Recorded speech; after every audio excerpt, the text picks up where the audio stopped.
소경이 겉옷을 내어버리고 뛰어 일어나 예수께 나아오거늘. 아멘. 여러 시간에 걸쳐서 바디메오의 사건이 주는 의미를 살펴보았습니다. 하나의 설까지 모두가 다 우리의 구원을 위한 삼위 하나님의 은혜요 섭리였다는 것을 발견할 수가 있었습니다. 우리가 주님을 부르짖을 수 있는 것도 전적인 하나님의 은혜였습니다. 주님께서 우리를 불러주시는 것도 전적인 하나님의 은혜였습니다. 우리가 주님을 쫓아갈 수 있는 것 역시도 전적인 하나님의 은혜였습니다.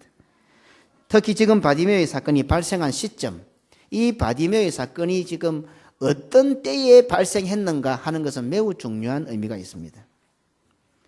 그리고 그것이 전적인 하나님의 은혜라는 사실을 더욱더 명백하게 보여주는 것이 바디메오의 사건이 일어난 시점입니다. 그냥 예수님께서 공사역을 시작하는 첫 단계나 중간 단계가 아니고 지금 이 사건이 일어난 그 시점이 그 사실을 명백하게 증거합니다. 바디메오의 사건이 발생한 시점은 예수님께서 우리의 구원을 완성하시기 위하여, 다시 말해서 우리를 구원하셔서 하나님의 나라의 백성으로 삼으시고 이제 옛 언약이 지나가고 새 언약인 새로운 이스라엘인 교회라는 하나님의 왕국, 하나님의 나라를 새롭게 완성하시기 위하여, 세우시기 위하여 예루살렘으로 입성하시는 첫 출발의 시점입니다. 그러므로 소경 바디메오가 눈을 뜨고 절름발이와 같았던 그가 고침을 받아 예수님을 쫓을 수 있었던 것은 완전한 다윗왕으로 메시아로 등극을 하시려는 예수 그리스도를 나타내는 장면이 되는 것입니다. 사무엘하 5장 7절로 8절에 다윗이 시온 산성을 빼앗았으니 이는 다윗성이라. 그날에 다윗이 이르기를 누구든지 여부수 사람을 치거든 쑥으로 올라가서 다윗의 마음에 미워하는 쩔뚝발이와 소경을 치라 하였으므로 속담에 대어 이르기를 소경과 쩔뚝발이는 집에 들어오지 못하리라 하더라. 이제 불완전한 다윗왕 정도가 아니라 이제 완전한 다윗왕에 대해서 그의 집을 만드는 그 순간에 쩔뚝발이와 같은 바디메오, 소경 바디메오를 주님께서는 고치시면서 예수님이 바로 다윗왕이요 예수님이 바로 메시아다 하는 것을 지금 입증하고 있는 그런 시점이다 이 말입니다. 이와 같이 바디메오의 사건은 길가에 앉았다가 재수 좋게 예수님을 만나고 고래고래 고함을 지르고 억지를 부려 기적과 같은 은혜를 받았다는 정도의 의미가 아닙니다. 예수 그리스도의 메시아 되심을 만천하에 알리고 그로 인한 구원을 드러내는 사건입니다. 그런데 이제 저는 본문에서 한 가지의 궁금증을 제시하면서 바디메오의 사건을 결론을 맺어보려고 합니다. 왜 하필이면 성경은 겉옷을 내어버렸다고 기록하고 있을까 하는 것입니다. 물론 우리는 이 사실에 대해서 잘 압니다. 적어도 교회에 10년 이상 다니신 분들이라고 한다면 이것은 뻔한 것으로 답을 알고 있습니다. 너무 쉽게 이해하고 있습니다. 그러나 알고 보면 우리가 알고 있고 이해하는 것은 전체가 다 우리식입니다. 바디메오가 가지고 있는 모든 것을 바디메오의 전 재산, 전 소유를 버린 것으로 쉽게 단정짓고 이해하고 넘어가 버립니다. 오늘 여러분들이 가지고 있는 성경 밑에 보면 주석도 그렇게 말할 겁니다. 겉옷을 내어버린 것을 바디메오의 전 소유, 전 재산을 내어버리고 주님을 쫓았다고 그렇게 해석을 달아놓는 책들이 태반일 겁니다. 물론 이런 식의 이해가 성경에 근거한 것이라고 한다면 문제가 없습니다. 하지만 이런 식의 이해를 가만히 들여다보면 성경적인 관점이나 성경적인 이해가 아니라 세상적이고 인간적이고 물질적인 관점으로 보아버린다는 사실입니다. 과연 바디메오에 있어서 겉옷이 그의 소유의 전부였겠습니까? 한번 잘 생각해 보십시다. 바디메오가 겉옷을 내어버렸다는데 바디메오에 있어서 그 겉옷이 그의 전 소유였겠습니까? 전 재산이었겠습니까? 또 바디메오가 그의 소유 전부를 버렸다고 해서 그것이 뭐 대단합니까? 바디메오는 거지입니다. 자체가 없습니다. 없는 사람이 뭐 버렸다고 해서 그러면 겉옷이 대단히 뭐 금이 바뀌고 금부채가 바뀌고 고가의 옷입니까? 옛날에 저 아람 군대장관 나만이 들고 왔던 그런 값비싼 옷입니까? 거지 옷입니다. 거지가 있던 겉옷을 버렸다고 해서 그것이 전 재산이고 전 소유고 대단한 헌신으로 볼 수가 있습니까? 그 거지 바디메오가 버린 겉옷을 누가 주워 입었겠습니까? 사실 거지인 바디메오에 있어서 겉옷이 또 뭐 그리 대단한 것입니까? 겉옷이 없으면 남들이 입다가 버린 옷 하나 또 얻어 입으면 되지 않습니까? 그러니 거지니까. 아무리 거지지만 바디메오가 가지고 있었던 것이 겉옷 하나밖에 없었을까요? 그러면 속옷도 다 벗어야죠. 어떻습니까? 거지면은 얻어먹을 깡통이 있어야 되지 않겠습니까? 겉옷이 중요합니까? 밥 얻어먹는 깡통이 중요합니까? 금강산도 식후경인데 먹는 것이 더 중요하잖아요. 그러면 깡통을 버려야죠. 왜 겉옷을 버립니까? 더 중요한 것을 버리려면. 겉옷이 값이 나가는 것도 아니고 자기 삶에 있어서 제일 중요하다면 차라리 깡통을 버리든지, 어쩌면 그날 재수가 좋아가지고 누가 동량을 줘서 돈도 좀 가지고 있을 수 있지 않습니까? 어떻습니까? 이 정도의 질문을 던져도 오늘 우리는 일상적으로 내가 알고 있는 것이 좀 잘못됐다 싶은 생각이 없습니까? 그리고 그렇게 알고 지나가서는 안 될 것 같지 않습니까? 또 목사님이 왜 또 골치 아프게 헷갈리게 하노? 이렇게 생각하십니까? 그렇기 때문에 오늘 설교를 잘 들어야 됩니다. 잠시만 놓쳐버리면 또 무슨 소리를 하는지 까먹게 됩니다. 그래서 딴 생각하지 마시고 집에 가스레인지 다 불 끄고 왔으니까 다 그냥 접으시고 딱 말씀만 들어보시기를 바랍니다. 우리는 조금만 질문을 던져도 우리가 알고 있는 것이 얼마나 이상하다 혹은 잘못됐다는 것을 알게 되는데, 그럼에도 불구하고 우리는 바디메오의 겉옷을 내어버린 것에 대해서 자신의 소유를 전부 버린 것에만 집중하고 있습니다. 그러니 이 세상 끝, 이 세상의 물질, 세상 중심적인 것, 인간 중심적인 것에만 우리의 집중이, 관심이 가 있다는 것입니다. 그리고 바디메오가 전 소유를 버리고 예수님을 향하여 달려갔기 때문에 그 믿음으로 눈을 뜰 수 있다고 생각합니다. 여기 또 공로사상이 포함되죠. 바디메오는 적어도 자기 모든 걸 버리고 뛰어 일어나 갔기 때문에 눈을 고침받을 수 있는 자격이 된다. 눈 고침받을 수 있는 자격이 어디 있습니까? 우리의 공로는 없습니다. 오늘 우리는 하나님의 말씀을 읽어놓고 하나님의 말씀이라고 하면서 하나님의 말씀인 성경을 읽어놓고 그 말씀을 이해할 때는 물질 중심적으로, 세상 중심적으로, 인간 중심적으로 이해하고 적용하고 풀어버리고 그냥 알아버립니다. 사실 그런 것이 대부분입니다. 우리가 오늘까지 예수 믿어오면서 성경 읽어놓고 전부 우리식으로, 우리 생활에 필요한 것, 우리 삶에 필요한 것, 이 세상살이, 인간살이에 필요한 것으로 다 갖다가 풀어버립니다. 하나님의 말씀을 읽어놓고 하늘의 말씀을 읽어놓고 이 땅에다가 전체로 다 적용시켜버리고 끝을 냅니다. 대부분 그렇습니다. 그러니 오늘 예수쟁이들이 예수님을 잘 몰라요. 하나님의 백성이라고 하면서도 하나님 말씀을 잘 모른다고요. 모른다는 그 자체도 잘 모릅니다.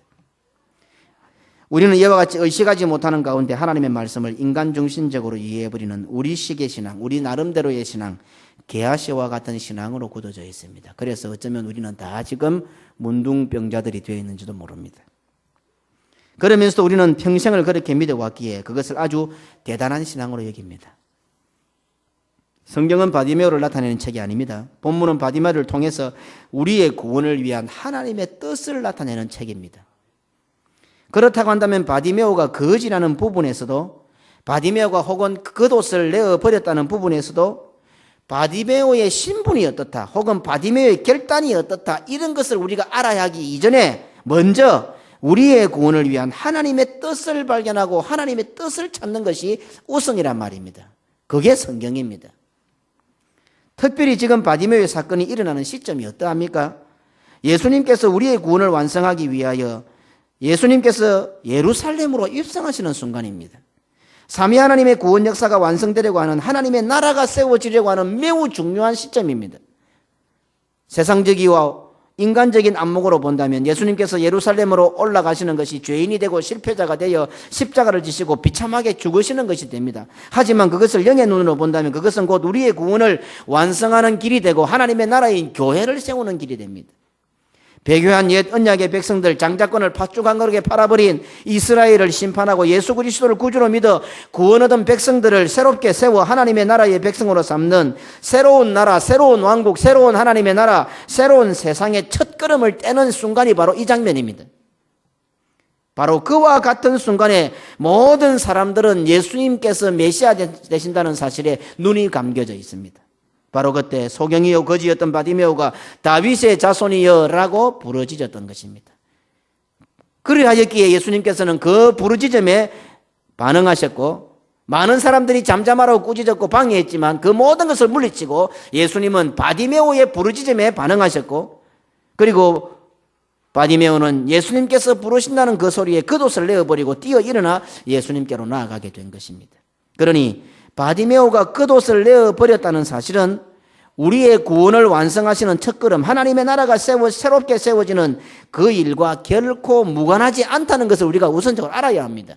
바디메오가 겉옷을 내어버렸다, 단순히 자기 소유를 다 버렸다가 아니라 이것은 하나님의 나라가 세워질 것이다. 새로운 하나님의 나라, 예수 그리스도의 왕국, 다시 말해서 구원이 완성되는 것과 결코 무관하지 않다, 매우 중요한 의미가 연관성이 있다 하는 것을 나타낸다는 말입니다.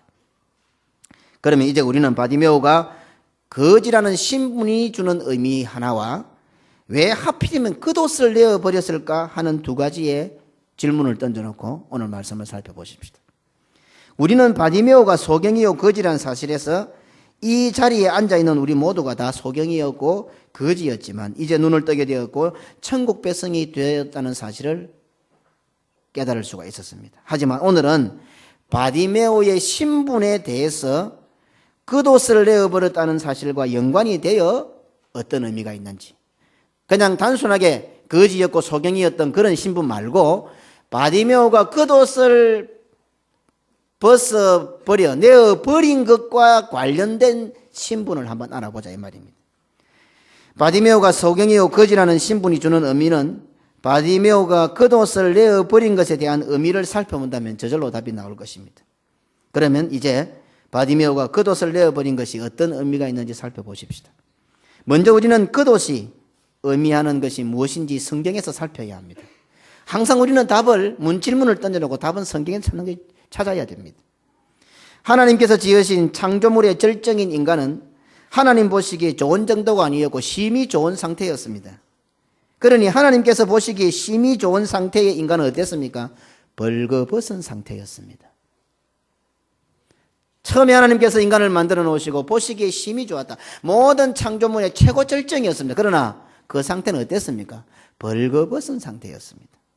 그런데 사람이 하나님의 말씀을 어기고 범죄함으로 수치스럽게 되었고 그 결과 옷을 입게 되었습니다. 하나님 보시기에 심히 아름다웠던 사람은 죄로 인하여 아름다움이 추함으로 변질되었고 옷을 입음으로 자신이 추하다는 것을 입증하게 되었습니다.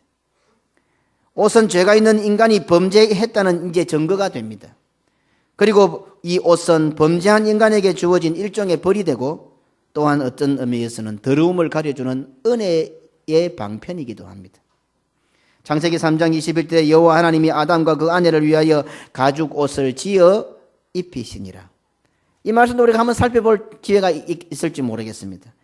하나님은 창조하시면 되지 않습니까? 빛이 있어라, 해와 달이 있어라 하면 되지 않습니까? 그런데 오늘 가죽 옷을 찌어 손수 만들어 입히신 것 같은 느낌을 줍니다. 가죽 옷을 찌어 입혔다. 하나님께 친히 옷을 만들어서 수성공이 되어서 제단사가 되어서 찌어서 만들어서 입혔습니다. 구원은 하나님께 달려있음을 보여줍니다. 그리고 장차 그 옷 속에 있는 우리의 더러움과 불결함도 깨끗게 하시고 회복시키실 것을 친히 하나님의 작업이라는 것을, 구원 역사는 전적인 삼위 하나님의 작업이라는 것을 가죽 옷을 찌어 입혔다는 말 속에 다 우리가 발견해낼 수가 있습니다. 죄로 인해 인간의 모든 것이 타락하게 되자 더 이상 인간은 하나님을 볼 수가 없게 되었고 인간 자체가 일종의 죄의 덩거리였습니다. 그러니 오늘 우리가 옷 입고 있다는 이 자체가 어떻습니까? 나는 죄인입니다는 증거입니다. 뭐 아무리 메이크를 입고 아무리 좋은 옷을 입어도 우리가 옷을 입고 있다는 이 자체는 무엇입니까? 죄인이라는 증거입니다. 죄가 없으면 다 벗고 있어야죠. 그래서 이단들은 희한하게 적용을 합니다. 어디 세미나를 가고 성경 공부를 가면요 1단계, 2단계, 7단계, 8단계 가가지고 나중에 아주 고급반 올라가면은 예수 그리스도를 믿습니까? 제가 물어볼게요. 우리 찬양대 예수 그리스도를 내 구주로 믿습니까? 믿으면 죄가 없어지는 걸 확신하십니까? 이제 내 그리스도를 믿음으로써 어려워하셨다는 것을 믿습니까? 흔들림이 없습니까? 부끄러움이 없습니까? 자, 옷을 한번 벗어보십시다. 안 벗을 사람이 없다는 겁니다. 그래 됩니다. 못 빠져나가겠죠. 여기 그냥 처음부터 하는 게 아니고 단계별로 공부를 계속해서 마지막 단계 가서 이제 다 벗겨놓습니다. 남자 여자를. 그 이단들이 항상 그렇게 넘어가는 겁니다. 그러니까 쉽게 생각하면 그냥 입이 불리고 어디 예수 믿다 보면 다 넘어갑니다. 그냥 말씀을 모르면 넘어가게 돼 있어요. 하나님께서 인간에게 주신 최초의 옷인 가죽 옷은 이러한 인간의 부패한 모습을 드러내는 증거가 되었습니다. 사람이 옷을 입고 있다는 자체가 이미 사람은 죄인이라는 표시가 되는 것입니다. 하지만 이 옷은 동시에 은혜이기도 했습니다. 인간의 부정함을 가려주는 도구였기 때문입니다. 그리고 이것은 예수 그리스도의 보혈로 인하여 죄사함을 받게 될 것을 보여주며 예수 그리스도로 옷 입으며 거듭나게 될 새로운 창조를 내다보게 합니다. 하나님께서 친히 가죽옷을 지어 입히신 것은 이거는 부분적입니다. 가죽옷이니까요.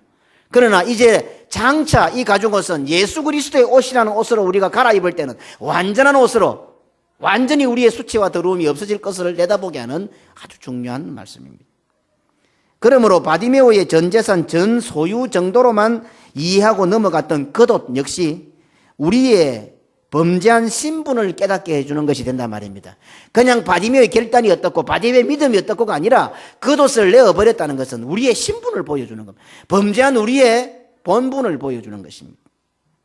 단순히 물질 중심, 인간 중심으로 해석하여 모든 것을 버린 바디메오의 결단처럼 보이는 겉옷은 오히려 예수 그리스도의 구원을 통하여 새롭게 창조될 오늘날의 우리 성도들, 예수 그리스도로 옷 입게 될 우리를 내다보게 하는, 교회를 내다보게 하는 것이 된다 이 말입니다.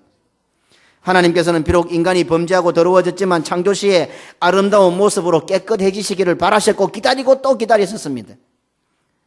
그것은 결국 예수 그리스도로 인해 인간의 원래 모습을 회복하는 것을 뜻하는 것이며 그리하여 다시 하나님과 인간이 함께하게 되고 그것이 바로 에덴 동산의 회복이죠.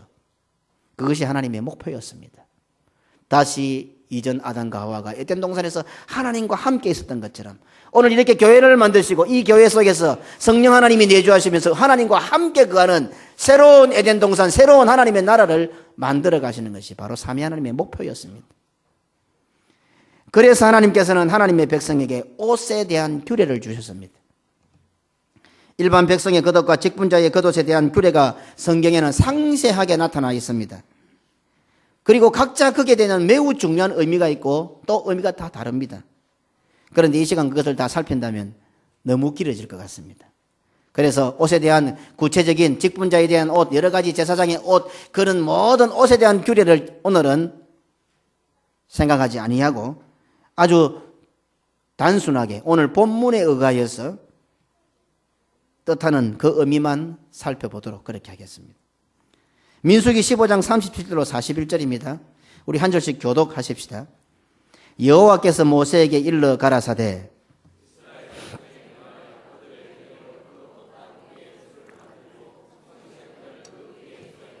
다시 성경을 잘 읽어야 성경 속에 나와 있는 답을 찾아야 될 거 아닙니까? 제가 저 나름대로의 어떤 억측을 부리는 것이 아니라 제 주장을 부리는 것이 아니라 성경에 나와 있는 걸 좀 풀 겁니다. 그러니 성경을 잘 읽어요. 다시 한번 해보죠. 37절 제가 읽겠습니다. 여호와께서 모세에게 일러 가라사대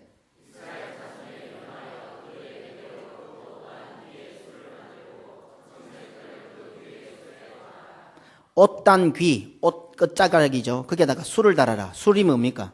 술, 그 학위증 보면 늘지는 그 술 있죠. 예, 그 술을 달아라는 겁니다.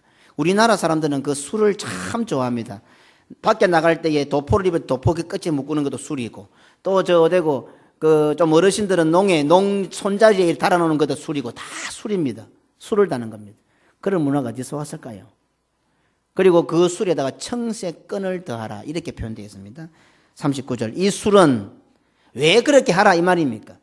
너희로 보고 이 술을 보고 여호와의 모든 계명을 기억하여 준행하고 너희로 방종케 하는 자기의 마음과 눈의 욕심을 쫓지 않게 하기 위함이라.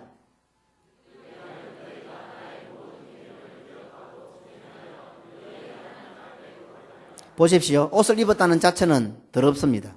범죄했습니다. 그런데 이런 겉옷을 입음으로써 너희들은 하나님의 말씀대로 계명대로 사는 백성이 되고 그렇게 함으로써 너희가 거룩해질 것이다. 깨끗해지면서 하나님과 함께하는 백성이 될 것이다. 오늘 이렇게 지금 간단하게 풀어볼 수 있습니다.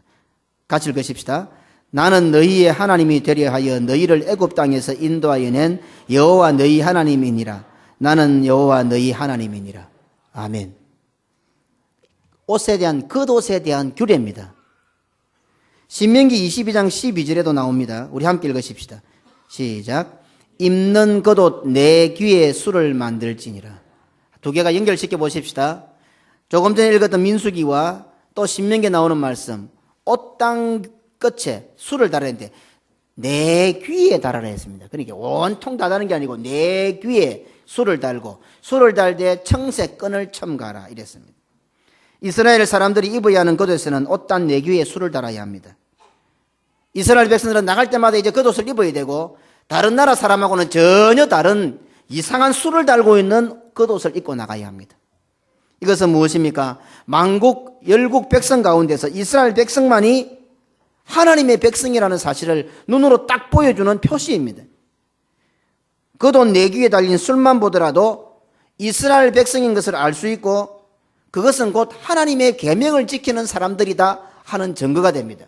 그러니 다른 사람들도 그 옷을 보면 저 사람은 이스라엘 사람이네. 이스라엘 사람도 그 옷을 입고 나가면은 저 옷을 입으니까 우리가 같은 사람이네. 알게 된다는 겁니다. 그리고 그런 술을 달고 있는 옷을 입는 이유는 하나님의 계명을 지키는 백성, 하나님의 백성이라는 증거라는 것을 그 겉옷만 보더라도 딱 알게 되는 겁니다. 민수기 15장 38절에 이스라엘 자손에게 명하여 그들의 대대로 그 옷단 귀에 술을 만들고 청색 끈을 그 귀의 술에 더하라. 이스라엘 백성들이 입어야 하는 겉옷에는 내 귀, 내 모퉁이에 술을 달아야 하고 그 술에는 청색 끈을 더해야 됩니다. 청색 끈을 그 귀의 술에 더하라. 청색 끈을 첨가하라. 이스라엘 백성들이 입는 겉옷에는 네 귀에 술을 달음으로써 하나님의 백성인 것을 표시합니다. 그리고 하나님의 백성을 상징하는 그 술에는 청색 끈을 첨가해야 합니다. 왜 청색 끈을 첨가하라 하셨겠습니까? 이것은 쉽습니다. 우리가 잘 아는 것처럼 청색은 하늘을 뜻합니다. 그러니 이스라엘 백성들은 곧 하나님의 백성이요 술을 달고 있으니까 이거는 구분되어져 있는 하나님의 말씀대로 살아가는 하나님의 계명을 지키는 하나님의 백성이요 청색 하늘을 상징하는 청색 끈을 달고 있으니까 너희들은 하늘 백성이다 하는 것을 잊지 말라는 겁니다. 이것이 옷의 규례입니다. 너희들은 하늘에 속한 자들이다. 우리 사람들은요 우리 역사를 보면요 죽어도 천손이라 합니다. 우리 보고 하늘의 자손들. 우연히 주어졌을까요? 우리만 그렇겠습니까? 아마 모든 사람들이 다 그럴 겁니다. 왜? 인간은 성경으로부터 왔기 때문에 그렇습니다. 외출할 때마다 반드시 겉옷을 벗어야 하며 그러한 겉옷을 입은 사람들은 신분이 드러나며 자신의 겉옷이나 다른 사람의 겉옷을 볼 때마다 자신들은 이 세상이 본향이 아니라 돌아가야만 하는 영원한 본향이 있다는 사실을 하나님께서 계시는 하늘이 본향이라는 사실을 잊지 않고 기억해야 하는 사람이라는 것을 가르쳐 줍니다. 어떤 의미에서 2차 세계대전에 600만이나 학살당했던 그 유대인들이 가슴에 다윗의 별을 달고 있었던 것도 한번 상상해 보십시오. 어찌 보면요, 이 술을 달고 다닌다는 것은 나는 하나님 나라의 백성이다 자랑거리 될 수 있지만 위험천만한 일입니다. 모든 백성들로부터 공격의 대상이 됩니다. 가슴에 다윗의 별을 달고 있으면 언제 잡혀가고 언제 죽을지 모릅니다. 오늘 하나님의 나라 백성들은 이런 눈으로 보이는 나는 하나님 나라의 백성이다 알리고 살아야 합니다. 그런데 그것은 이 땅 가운데 나는 하늘 백성이라는 것을 자부심을 나타내고 감사한 조건이 될 수 있지만 모든 세상의 사단의 집중 공격의 대상이 될 수 있다는 겁니다. 신명기 22장에 나오는 술은 히브리 말로 게딜인데 이것은 꽃 모양 무늬의 꽃실을 의미합니다. 이것도 다음에 한번 시간 나면 말씀을 드리겠습니다. 민수기 15장에 사용된 술, 이것은 히브리어로 찌찌더인데 이건 역시 꽃 한 단계 더 나아가서 오늘 제가 살펴보고자 하는 날개, 하늘과 상관되어 있는 날개라는 의미가 있습니다. 자, 이제 방금 읽었던 말씀 풀이했던 것 가지고 종합해 보겠습니다. 인간이 죄를 범함으로 옷을 입게 되었습니다. 옷을 입었다는 것은 언젠가 옷을 벗을 날을 기다린다는 뜻이 되기도 합니다. 아니, 우리가 기다린다기보다 우리는 옷을 벗을 생각조차도 안 하지만 왜? 부끄러우니까. 하나님께서 옷을 지어 입히셨기 때문에 하나님께서는 우리들에게 그 옷을 벗기실 그 때가 그것이 그날이 있다는 겁니다. 우리를 완전하게 옛날에 보시기에 심히 아름다운 모습으로 우리를 회복시키시고 우리의 옷을 죄에 더럽고 추한 것을 가리는 그 옷을 벗기실 날이 있다는 것입니다. 하나님께서 사람의 더러움과 수치를 가리기 위하여 옷을 지어 입히신 것은 궁극적으로 하나님께서 사람의 더러움과 수치를 해결해 주시고 반드시 그 옷을 벗겨 주실 것까지 내다보게 합니다. 또한 죄인된 인간은 하나님을 볼 수가 없습니다. 사람이 하나님을 본다는 것은 그것으로 곧 죽음입니다. 하나님을 만나기 위해서는 하나님의 보좌로 날아갈 수 있는 날개 옷을 입어야 하는데 죄로 인하여 우리는 가죽옷을 입게 된 것입니다. 하나님께서 아담과 하와에게 가죽옷을 지입히신 것은 궁극적으로 그 불완전한 가죽옷을 벗기시고 완전한 날개옷을 입혀주실 것을 기대하게 합니다. 천사가 화염금을 들고 에덴 동산을 지키기 때문에 범죄한 자들은, 가죽옷을 입은 자들은 아무도 그곳으로 들어갈 수가 없습니다. 그러나 하나님이 주시는 날개옷을 입어서는 홀를 날아 그곳으로 날아갈 수가 있는 것입니다. 그 완전한 옷, 그 완전한 날개옷이 무엇인지 굳이 설명하여도 우리는 머릿속에 다 생각할 수 있을 것입니다. 그러니 예수 그리스도로 옷 입었을 때에는, 예수 그리스도라는 믿음의 날개옷을 입었을 때는 하나님의 보좌 앞으로 언제든지 자유롭게 날아오를 수 있다는 사실을 겉옷이라는 것이 나타내고 있습니다. 그러니 바디메오가 겉옷을 벗어버린 것은 오늘날 우리 성도들이 예수 그리스도를 믿는 믿음으로 교회로 모여 함께 예배를 드리게 될 것까지 내다보고 있습니다. 오늘 예배드리는 장소는 어떤 장소입니까? 그냥 계급밀동 606의 1호 이 자리에서 우리가 예배드리는 것이 아니라 영적으로 하나님의 보좌 앞에 나와서 예배를 드리는 겁니다. 그러니 우리 모두가 다 한번 상상을 해보십시오. 우리 모두가 다 날개를 헐헐 젖어서 날아서 하늘 보좌 앞으로 다 날아와 있는 겁니다. 이게 예배 시간입니다. 그래서 재밌는 어떤 신화나 동화나 이런 책들 보면은 이 사람 겨드랑이 속에서 날개가 튀어나오고 그러죠. 예? 그런 것들이 뭐 전혀 근거 없이 나왔겠습니까? 그러므로 오늘 우리 성도들이 이 예배를 드림으로써 성경에 나타나 있는 겉옷 규례를 완성하고 있습니다. 그 구약시대의 겉옷 규례는 불완전하였습니다. 예수 그리스도를 내다보는 것이었습니다. 그러나 이제 예수님께서 예수님의 나라, 하나님의 나라, 예수님의 왕국을 새롭게 만드실 그런 시점이 되었습니다. 예루살렘으로 입성하십니다. 이제 모든 백성들은, 그 나라의 백성들 자들은 이제 예수님의 날개옷을 입어야 될 사람들입니다. 그리스도로 옷 입어야 될 사람들입니다. 그러니 겉옷을 벗어야죠. 겉옷을 벗어야 예수님의 옷을 입지요. 예수님의 완전한 옷을 상징하는 정도의 겉옷은 벗어버리고 이제는 예수님으로, 그리스도로 옷 입어야 될 때가 된 겁니다. 그러니 바디메오가 겉옷을 내어버린 것은 이제 그리스도로 인하여 새로운 옷, 완전한 옷, 하나님의 보좌 앞으로 자유롭게 날아갈 수 있는 날개옷을 입게 될 것이라는 것을 바로 그 장면에서 나타내고 있는 것입니다. 그러므로 오늘 우리가 이 자리에 예배드리는 것은 예수 그리스도의 날개옷을 입고 홀로 날아 하나님의 보좌 앞으로 날아왔다는 사실입니다. 또한 옷 내 귀퉁이에 술을 단다는 것은 영역과 경계의 의미가 있습니다. 내 모퉁이 아닙니까? 내 모퉁이는 끊어놓으면 어떻습니까? 사각형이 되죠.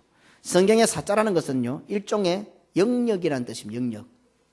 딱 요 영역.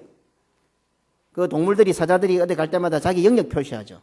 그런 것처럼 요 내 귀퉁이를 연결한 것은 영역입니다. 여기서부터는 우리 땅이다. 요거는 우리 거다. 경계선입니다. 요것은 하나님의 백성이다. 내 귀에 술을 달고 요 사람은 하나님께 속한 사람이다.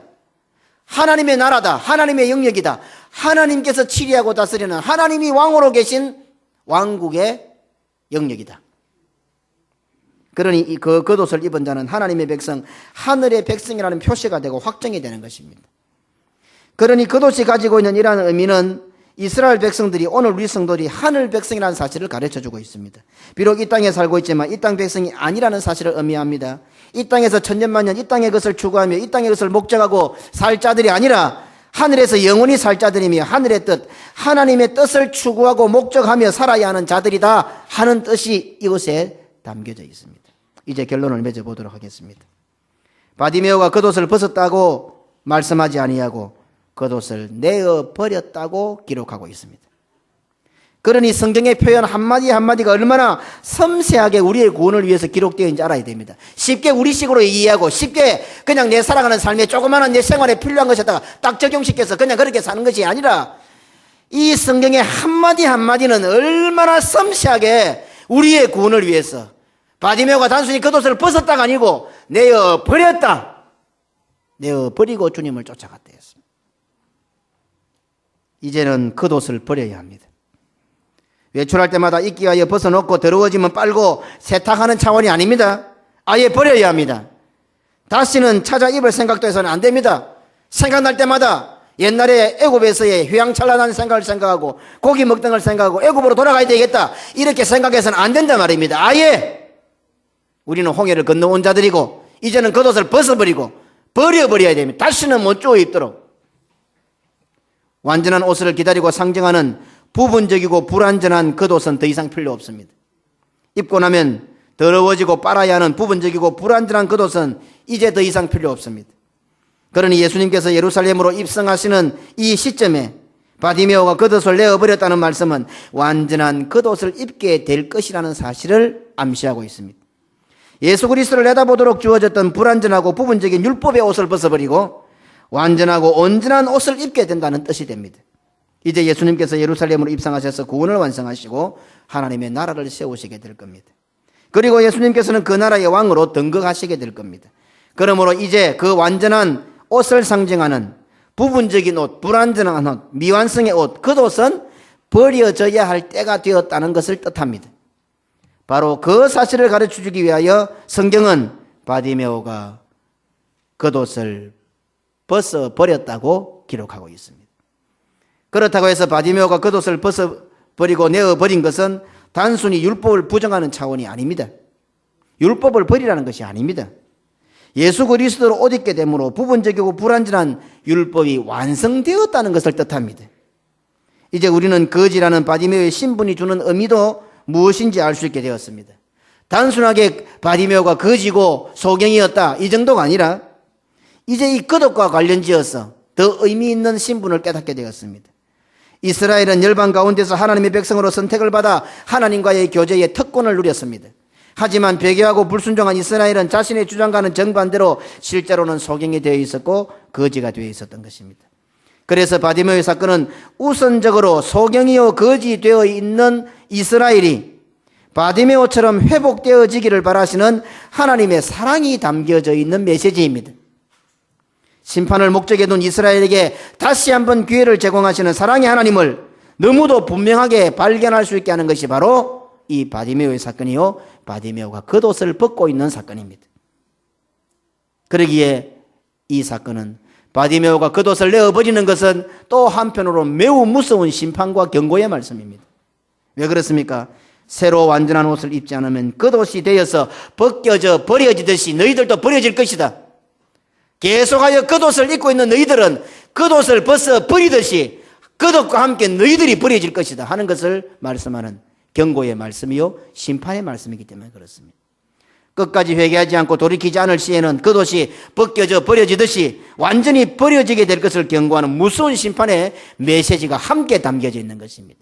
그러니 겉옷이 벗겨지고 버려지는 것은 이스라엘 유대인들이 다시금 하나님 앞으로 돌아오기를 바라는 바디메오처럼 눈을 뜨고 일어서기를 바라는, 쫓아가기를 바라는, 주님을 쫓기를 바라는 하나님의 사랑의 메시지가 담겨 있는 것과 반면에 끝까지 너희들이 겉옷을 벗지 아니하면은 겉옷이 버려질 때 함께 버려지게 될 것이다. 심판인 것입니다. 그리고 오늘 설교는 어떻습니까? 심판은 축복과 이 말씀은 설교는 심판과 축복이 동시에 나가는 것입니다.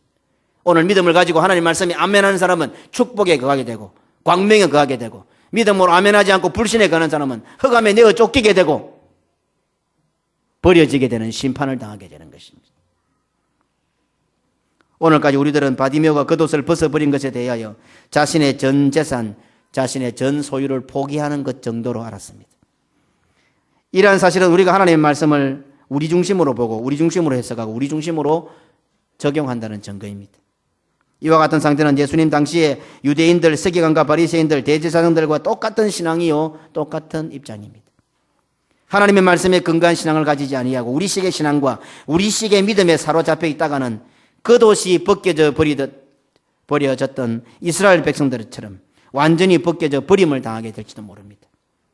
오늘 시대와 문화와 형편을 따라서 쉽게 세속화되고 신앙을 변질시켜 나간다면 우리 역시 하나님 앞 보좌 앞으로 나아갈 수 있는 날개옷을 잃어버리게 될 것임을 강하게 경고하고 있는 말씀입니다. 언제까지나 나에게 주어진 이 날개옷이 유효하지 않다는 겁니다. 날개의 깃털을 뽑아내고 변질시키고 잘라내고 재단하고 못쓰게 만들면은 기능을 발휘할 수가 없을지도 모른다는 겁니다. 바디메오가 예수님으로부터 눈을 고침을 받자마자 곧바로 길에서 예수님을 쫓은 것 역시 이 사실과 무관하지 않습니다. 그동안 눈을 감고 소경으로 살았으니 눈을 고침받고 나서는 얼마나 할 일이 많았겠습니까? 부모님도 보고 싶었을 것이고 사랑하는 가족도 보고 싶었을 것이고 자기에게 해를 끼쳤던 나쁜 놈도 보아서 원수로 갚아야 할 것이고 얼마나 할 일이 많았겠습니까? 그러나 바디메오는 일절 그런 일에 형편과 이유와 사정과 변명을 달지 않습니다. 곧바로 눈을 뜨자마자 길에서 예수님을 쫓았더라. 날개 옷을 입은 사람은 하늘을 날아야 합니다. 믿음의 날개 옷을 입은 사람들은 예수님을 쫓아야 합니다. 날개를 퍼덕이면서 기가는 사람들이 되어야 되겠습니까? 오늘 우리는 어떠합니까? 걸어가고 있습니까? 뛰고 있습니까? 기가고 있습니까? 전부 다 하늘 날개 옷을 입고 있는데 우짜다가 전부 다 찔찔 기가고 뒷걸음질하고 있어요. 그게 이해가 됩니까? 그거는 죄가 아닙니까? 우리는 믿음의 날개 옷을 입었잖아요. 바디메오가 예수 믿은 지 오래됐습니까? 10년 됐습니까? 20년. 나는 교회 온 지 얼마 안 되는데요. 나는 어린데요. 바디메오는 눈을 뜨자마자 예수님을 쫓았어요. 하루도 안 됐어요. 곧바로 예수님을 쫓았어요. 이런저런 이유 변명 핑계가 어디 있어요? 눈을 뜨자마자 예수님을 쫓았단 말입니다. 하늘 날개 옷을 입으면 바로 하나님 하늘을 날아야 될 거 아니에요. 왜 그런데 지금 뒹굴고 있어요? 똥창에서, 진흙창에서 기고 앉아 있어요. 믿음의 날개 옷을 입은 사람은 예수님을 쫓아야 합니다. 예수님을 쫓는 것은 하늘을 나는 것이며 하늘의 뜻을 이 땅에 펼치는 것입니다. 우리 힘으로 납니까? 내 능력으로 납니까? 아무리 똑똑해도 아무리 많이 가져도 아무리 대단한 사람이 못 납니다. 전적인 하나님의 은혜라 날 수 있는 거 아닙니까? 그러니 우리의 형편과 처지와 변명과 핑계는 안 통한단 말입니다. 왜? 하나님의 능력으로 날게 되는데 뭐 내 것이 이유가 되겠습니까? 변명이 되겠습니까? 이런저런 이유와 변명과 핑계를 앞세우고 말씀에 불순종하고 사명 감당하지 않는 것은 날개 옷을 접어놓는 것이 됩니다. 그리고 날개 옷을 이렇게 저렇게 가위로 이 형편 따라 한번 잘라내고 저 형편 따라 잘라내고 이런 변명 저런 핑계 대고 계속 날개 옷을 난도질하는 거예요. 그러면 그 날개 옷은 사용하지 못하게 될 것이며 주님께서 그것을 뻔히 보고 계시겠습니까? 장자권을 이스라엘에게서 빼앗았던 것처럼 우리에게서 날개 옷을 빼앗아 갈지도 모릅니다. 이와 같이 바디메오의 사건은 바디메오가 겉옷을 내어버렸다는 말씀은 우리에게 엄청난 축복의 말씀과 동시에 무서운 저주와 심판의 말씀입니다. 로마서 13장 14절입니다. 함께 읽으십시다. 오직 주 예수 그리스도로 옷 입고 정욕을 위하여 육신의 일을 도모하지 말라. 갈라디아 3장 27절입니다. 함께 읽으십시다. 누구든지 그리스도와 합하여 세례를 받은 자는 그리스도로 옷 입었느니라. 성경 그대로 나와 있잖아요. 세례받은 자들은 그리스도로 옷 입었습니다. 이전에 겉옷을 내어버리고 이제는 그리스도로 옷 입은 하늘 보좌 앞으로 날아갈 수 있는 날개 옷을 입은 자들입니다. 이래도 주일이 죽일 날입니까? 이래도 이 주일의 예배 시간에 주의 몸된 교회 하나님 보좌 앞으로 날아온 이 가슴 벅찬 것들이 귀찮고 짜증스럽습니까? 이 시간이 아깝습니까? 한번 상상해 보십시오. 우리가 날아가지고 이 하늘 보좌 앞으로 날아왔다가 한번 상상을 해 보십시오. 감격스럽지 않습니까? 우리가 알고 있듯이 바디메오가 예수님을 만나고 그의 소원인 눈을 고침받는 기적이 본문의 목적이라면 그 이후에 그것은 기록될 필요가 없을 것입니다. 오늘 우리 성도들은요, 주님 앞에 나올 때 바디메오가 눈 뜬 것에만 집중하고 그것이 목적인 것처럼만 생각하고 그래서 고래고래 고함 지르고 그래서 악착같이 억지를 부리면 주님께서 우리의 눈을 고쳐줄 것이다. 그래서 봉사가 눈을 뜨는 기적이 일어날 것이다. 능력이 나타났다. 하늘에서 불이 떨어져서 물 묻은 제단을 태워나왔다. 이야, 이거는 능력이. 우리는 하늘의 백성인데 이 땅에 펼쳐지는 그것이 목적이 될 수가 없단 말입니다. 본문의 바디메오 사건은 바디메오가 눈을 뜨는 것은 물론이요 그것과는 비교도 되지 않는 예수님을 쫓는 것으로 결론을 내고 있습니다. 바디메오가 더 멋진 것은 무엇입니까? 예수님을 쫓았던 것입니다. 눈을 뜬 것보다도 바디메오가 예수님을 쫓았던 것이 더 감격스러운 것 아닙니까? 나사로가 죽은 지 나흘 만에 살아났다 하지라도 더 중요한 것은 그 능력을 가지고 주님을 쫓아가는 게 중요한 거죠. 우리는 어떻습니까? 눈 뜨는 것이 목적이니까 조금 잘 되면 교만합니다. 조금 자기가 알았다 싶으면 금세 교만해서 은혜를 다 까먹어 버립니다. 이제 살만하면 하나님 부르시지 않습니다. 말씀을 잘못 알았기 때문입니다. 한국 사람의 교육의 아주 단점이죠. 의사 되라, 판사 되라, 검사 되라, 장군 되라, 대통령 되라. 목적이 목표입니다. 그렇게 가르칩니다. 왜 돼야 하는지는 모릅니다. 그러니까 그 자리에 올라가면 전부 도둑놈들이 되는 겁니다. 왜 돼야 하는지 그거는 생각 안 했고 무조건 되는 것이 목적이었으니까. 우리 눈을 떠야 됩니다. 그런데 왜 떠야 됩니까? 우리 복 받아야 됩니다. 왜 받아야 됩니까? 고침 받아야 됩니다. 왜 고침 받아야 됩니까?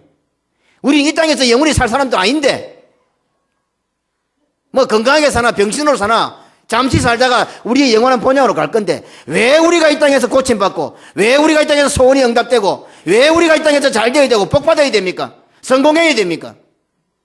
적어도 그 답은 가지고 있어야 되지 않습니까? 바디배우는 눈을 뜨자마자 주님을 쫓았습니다.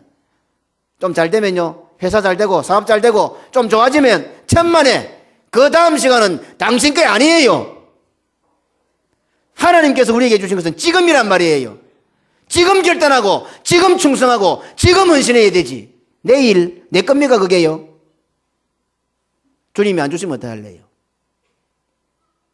우리 눈으로 못 봅니까?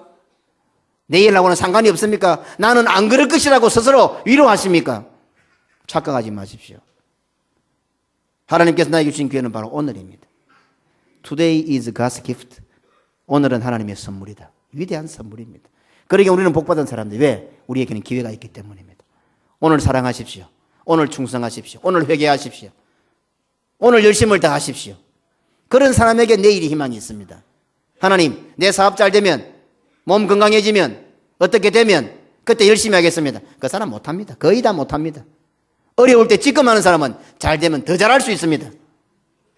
없을 때 하는 사람은 많아지면 더 잘할 수 있습니다.